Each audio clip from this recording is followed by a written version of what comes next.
Everyone, welcome to সঙ্গী সাথী পাঠশালা। আজকে আমরা ক্যালকাটা ইউনিভার্সিটি বা কলকাতা বিশ্ববিদ্যালয় হিস্ট্রি অনার্স সাজেশন 6 সেমিস্টার নিয়ে আলোচনা করব। এখানে আমরা পেপার ডিএসই B3 নিয়ে আলোচনা করছি। ইতিমধ্যে আমরা তোমাদের যে চারটি পেপারের মধ্যে 3টে পেপার আলোচনা করে দিয়েছি, সেই সাথে একটি নোটসও দিয়েছি।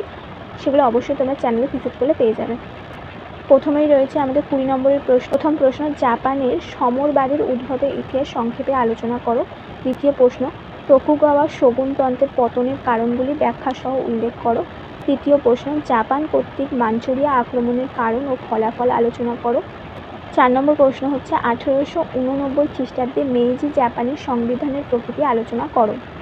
20 নম্বরের জন্য শেষ প্রশ্ন, মেইজি জাপানের ধর্মতন্ত্র শিল্পায়ন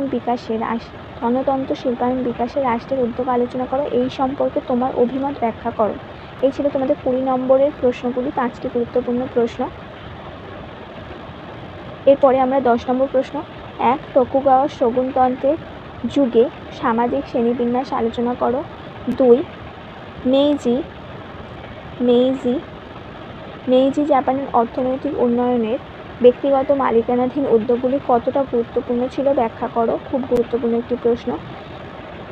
3 নম্বর প্রশ্ন, 20 শতকের রুশ জাপান যুদ্ধ 1904-1905 এর তাৎপর্য বিশ্লেষণ করো। 4 নম্বর প্রশ্ন, জাপানি সামন্ততন্ত্রের বিলুপ্তি ও কৃষির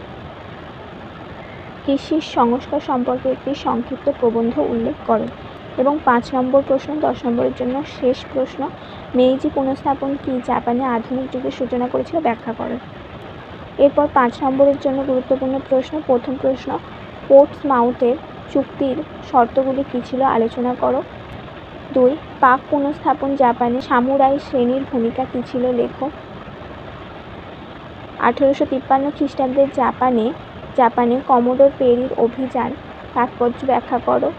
4 নম্বর প্রশ্ন, 1858 খ্রিস্টাব্দে স্বাক্ষরিত হ্যারিস চুক্তির শর্তগুলি কী ছিল লেখো।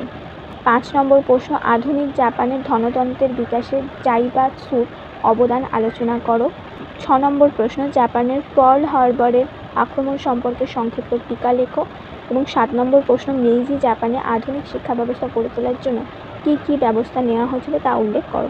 এই ছিল তোমাদের গুরুত্বপূর্ণ সম্পূর্ণ সাজেশনটি। এখান থেকে আমরা 5 নম্বরের সাজেশনটিও উল্লেখ করে দিলাম। এই ছিল তোমাদের সম্পূর্ণ ডিএসই B3 পেপারের জন্য গুরুত্বপূর্ণ সম্পূর্ণ সাজেশনটি। যে 4টি পেপার রয়েছে সবকটি পেপারের সাজেশন অবশ্যই চ্যানেলে দেওয়া আছে, অবশ্যই যার যার প্রয়োজন হবে ভিজিট করে দেখে নেবে।